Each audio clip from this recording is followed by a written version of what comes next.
નમસ્કાર, રામ રામ મિત્રો. આજે આપણે વાતચીત કરવાના છીએ કે પાલનપુર એ પાટીદારોના પરું છે અને પાલનપુર વિધાનસભામાંથી કોને મળશે બનાસકાંઠામાં લીડ.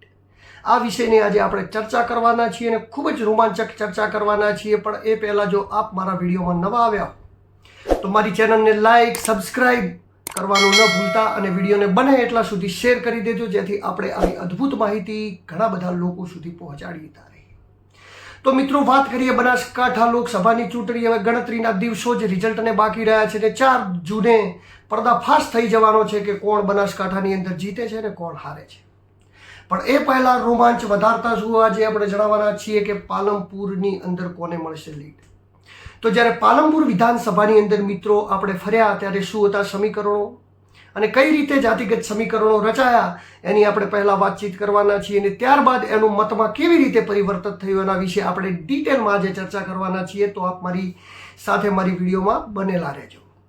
તો મિત્રો, જ્યારે આપણે પાલનપુરની અંદર સૌ પ્રથમ જ્યારે સિટીની અંદર ગયા ત્યારે સિટીની અંદર આપણે ક્યાંય પણ કોઈ પણ જગ્યાએ જઈને ક્યાંય પણ પૂછ્યા હતા તો સંપૂર્ણપણે બીજેપીનો માહોલ હતો. પરંતુ જ્યાં બીજેપીનો માહોલ હતો ત્યાં થોડું વિરોધ પ્રદર્શન પણ હતું. અને શું હતું એ વિરુદ્ધ પ્રદર્શન? કેમ કરી રહ્યા હતા લોકો વિરુદ્ધ પ્રદર્શન? કારણ કે આ વખતે લોકો કહી રહ્યા હતા કે એવા ઉમેદવારને ટિકિટ આપી દીધી છે જે ઉમેદવારને કોઈ ઓળખતું પણ નથી, જાણતું પણ નથી ને ભાજપમાં બીજા પણ ઘણા બધા લોકો હતા. તો અમે પર્સનલી નારાજ છીએ જે ઉમેદવારને ટિકિટ મળે એના લીધે. અને એ જે મુદ્દો ચાલ્યો પાલનપુર બજારની અંદર એનાથી થોડું ઘણું નુકસાન તો બીજેપીને 100% પડી શકવાનું છે. હા, બાકી જે એકદમ બેકવર્ડ એરિયા હતો, બેકવર્ડ જગ્યા હતી, એવી જગ્યાએ ગયા અને એવા લોકો જોડેથી જ્યારે આપણે જાણવાની કોશિશ કરી ત્યારે એ લોકો પણ એકંદરે ક્યાંકનું ક્યાંક બીજેપીનું નામ લઈ રહ્યા. કોઈક જ લોકો એવા હતા જે કોંગ્રેસનું નામ લઈ રહ્યા હતા. પણ આ વખતે ગરીબ લોકો કરતાં જે સુવર્ણ વર્ગના લોકો હતા પાલનપુરમાં, એમના જોડે ઘણા બધા લોકો જોડે અમે બેસીને વાતચીત કરી અને વાતચીતમાં અમને માલુમ પડ્યું કે ઉપર તો નરેન્દ્ર મોદી અમારા માટે રેડી છે, પણ અહીંયા નીચે તો ગેનીબેન ઠીક છે, ઉમેદવાર તરીકે અમને ઓકે લાગે છે તો અમને જ મત કરવા છે. તો મેં પૂછ્યું પણ ખરી કે એવું શું કારણ? તમે જીતાડવા દેશની અંદર નરેન્દ્ર મોદીને માગો છો ને અહીંયા વોટ ગેનીબેનને કરવા માગો છો, તો એના મૂળભૂત કારણો હશે. તો એમને ઘણા બધા કારણો આપ્યા. જેમને એક કારણ તો એવું આપ્યું કે ગેનીબેન એવા દબંગ નેતા છે જે લોકો જોડે મજબૂતાઈથી અવાજ ઉઠાવી શકે લોકો માટે અને લડીને કંઈ પણ જિલ્લા માટે લાવવું હોય તો લાવી શકે. બીજું કે સતત એક સમાજને ટિકિટ મળતી રહે છે, આ વસ્તુનો પણ ઇસ્યુ થોડો ઘણો પાલનપુર સિટીની અંદર હતો. સતત એક સમાજ એટલે ચૌધરી સમાજને જે ટિકિટ મળતી રહે છે એને લઈને પણ એ લોકો ઘણા બધા અન્ય સમાજના લોકો નારાજ હતા અને એ બધી નારાજગી પ્રદર્શન કરતા. એટલે ક્યાંક ને ક્યાંક પાલનપુરની અંદર જાતિગત સમીકરણો રચાતા હતા, જાતિગત હતા. બીજા પણ અમુક નાના મુદ્દાઓ કામ કરતા હતા. પણ મુખ્યત્વે આપણે સિટીની અંદર જોઈએ તો જેમાં જાજુ ભાજપને નુકસાન નહીં પડે. કારણ કે પાછળથી એ લોકોને મેં પણ એવું કહેતા પણ સાંભળ્યા કે છોડો, હવે જોઈએ નરેન્દ્ર મોદી છે તો પછી ઉપર લેવલનું આપણે વિચારવાનું, નીચે વિચારવાનું નથી. પણ ઘણા બધા લોકો એવા હતા કે જેમને બસ ખાલી પકડી લીધું હતું કે આ નહીં કરવાનું. ત્યારબાદ આપણે ત્યાંથી આ બાજુ પાલનપુર, ચણોતર, ગઢ, આ બધા જે ગામો છે એ ગામોની અંદર જઈએ અને ત્યાંનો અભ્યાસ કરીએ. તો મુખ્યત્વે પહેલાં તો હું આપણે સમજાવી દઉં કે પાલનપુરના જાતિગત સમીકરણો શું છે. તો પાલનપુરના જાતિગત સમીકરણોની અંદર સૌથી વધારે જો કોઈના મત હોય તો એ ઠાકોર સમાજના છે અને પાલનપુરમાં 39,000 મત ઠાકોર સમાજના છે. ત્યારબાદ બીજા નંબરે આવે છે પાટીદાર સમાજ, 32,000 મત એ પાટીદાર સમાજના છે. ત્રીજા નંબરે આવે છે ચૌધરી સમાજ, 30,000 મત એ ચૌધરી સમાજના છે. ત્યારબાદ ચોથા નંબરે આવે છે મુસ્લિમ સમાજ, 24,000 મત મુસ્લિમ સમાજના છે. ત્યારબાદ રાજપૂત સમાજના 8,000 અને અન્ય નાના મોટા સમાજો હોય જેમ કે પ્રજાપતિ સમાજ હોય, બ્રાહ્મણ સમાજ હોય, આવા નાના મોટા સમાજોના મળીને 51,000 વોટ થાય છે અને એક આખી વિધાનસભા રચાય છે. હવે આખી વિધાનસભાની અંદર કઈ તરફ ગામડાઓ માહોલ ઝૂકેલો હતો, કઈ તરફ શું માહોલ ઝૂકેલો હતો એ આપણે મુખ્યત્વે વાત કરીએ. સોરી, રહી ગયું, દલિત સમાજના પણ ત્યાં 20,000 મત છે ને જે કોંગ્રેસની કોર વોટ બેંક છે. તો દર વખતનું ઇલેક્શનની અંદર ત્યાં મહેશભાઈ પટેલ લડતા, લગભગ 2 ટર્મથી તેઓ જીતતા ને ત્રીજી ટર્મમાં તેઓ હારી ગયા અને હાલ પાલનપુરના ધારાસભ્ય છે અનિકેતભાઈ ઠાકર. અનિકેતભાઈ ઠાકર RSSની અંદર ખૂબ જ ઊંચી પહોંચ રાખે છે. બ્રાહ્મણ સમાજ, બ્રહ્મ સમાજમાંથી આવે છે અને ખૂબ જ એકદમ સરળ સ્વભાવના વ્યક્તિ છે. એટલે એમના વ્યક્તિત્વને લઈને જાજો ફર્ક જે 2022માં પાલનપુર શહેરમાં નહોતો પડ્યો એ આ વખતે પડવાનો છે. તો હું એવું નથી કહી રહ્યો કે રેખાબેનનું વ્યક્તિત્વ એમના કરતાં ખરાબ છે, પણ જે સમીકરણો રચાયાના જે મેં જોયું એ આપણે જણાવવાનો છું. જેમ કે ઠાકોર સમાજના ઉમેદવાર હતા એટલે ઠાકોર સમાજના સમીકરણો આપ મુખ્યત્વે એવું વિચારી લો કે કોંગ્રેસ તરફી ઝૂકેલા હોય. દલિત સમાજના 20,000 મત છે, મુસ્લિમ સમાજના 24,000 મત છે, એ પણ મુખ્યત્વે કોંગ્રેસ તરફ ઝૂકેલા. તો કોંગ્રેસ તરફ ઝૂકેલા મત બેંકની એક ઢોળાવ થઈ ગઈ. એ જ રીતે ચૌધરી સમાજ હોય તો એ બીજેપી તરફ ઝૂકેલો હોય. નાની નાની અન્ય 51 સમાજ છે જેમાંથી મુખ્યત્વે 51,000 વોટ છે નાની સમાજના, એ મુખ્યત્વે આ વખતે બીજેપીમાં જ ઝૂકેલા હોય છે ને દર વખતે પણ હોય છે, એટલે એ બીજેપીમાં ઝૂકેલા હોય. એટલે એક સમતલન થઈ ગયું.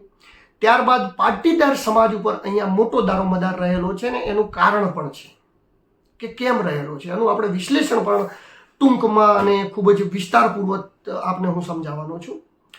પાટીદાર લોકો છે, મહેશભાઈ પટેલ હતા એટલી ઘડી કોંગ્રેસને મત કરતા, એ જ પાટીદારો લોકસભામાં બીજેપીને મત કરતા. યાની કે ક્રોસિંગ થતું. જે લોકો વિધાનસભામાં કોંગ્રેસને આપે છે એ જ લોકો લોકસભામાં બીજેપીને મત કરતા. અને આ પેટર્ન ત્યાંની કોઈ એવી નથી, એકદમ જાણીતી છે. પણ આ વખતે મેં ઘણા બધા પાટીદાર યુવાનો જોડે, ઘણા બધા મિત્રો જોડે વાતચીત કરી તો એમનું સ્પષ્ટ કહેવું હતું કે એક વસ્તુ કે ઘણી બધી જે આ પાટીદાર આંદોલન થયું એ વખતે જે સરકારે કેસો કર્યા એ કેસોની ફાઇલો હજી સુધી પાછા ખેંચા નથી. તો ઘણા બધા ગામોમાં પાટીદારના લોકો એ જોઈને વોટ આપવાના હતા. બીજા જે લોકો વોટ આપવાના હતા બીજેપીને એ સ્પષ્ટપણે એ રીતે વિચારી રહ્યા હતા કે જેમની સરકાર છે એમને મત આપીએ તો કંઈક સ્થાનિય વિસ્તારોનો વિકાસ પણ થાય. પણ વિકાસની વાતો ખાલી અમુક ટકા પૂરતી સીમિત રહેતી હોય છે. અને એ રીતે આ રીતે જોવા જઈએ તો આ વખતે પાટીદાર મતદારો હતા એ બીજા પણ અન્ય મુદ્દાઓ હતા. જેમ કે પાટીદાર સમાજ હોય તો થોડું ચૌધરી સમાજને ટિકિટ મળી હોય તો થોડો અણગમો પાટીદાર સમાજને અને ચૌધરી સમાજને રહેતો હોય છે. અને એ અણગમાના આધારે પણ ક્યાંક ને ક્યાંક વોટોનું ધ્રુવીકરણ થઈ શકે છે. બાકી મુખ્યત્વે એ પાટીદારો એ બીજેપી તરફ ઢોળાયેલા છે. અને આ વખતે એકદમ કસમોકસની ફાઇટ છે પાલનપુરમાં. કારણ કે પાલનપુર સિટીમાં પણ જે રીતે પ્લસ રહેવાનું હતું એ રીતે પ્લસ નહીં રહી શકાય. ત્યારબાદ બીજેપીના ખુદના જ્યાંના લોકલ લીડરો છે, લોકલ માણસો છે, એ એવું કહી રહ્યા છે કે આ વખતે અમે પાલનપુરમાંથી જાજી લીડ નહીં નીકાળી શકીએ, 5-7 હજારની લીડ નીકાળી. જો હવે ભાજપના માણસો એવું કહી રહ્યા કે અમે 5-7 હજારની લીડ લઈ શકીશું તો મારા મતે પાલનપુર ઇક્વલ રહેશે. કોઈ પણ વ્યક્તિને જાજી લીડ નહીં મળે. કોને મળશે કોને નહીં મળે એ આવનારો સમય બતાવશે, 4 તારીખ બતાવશે.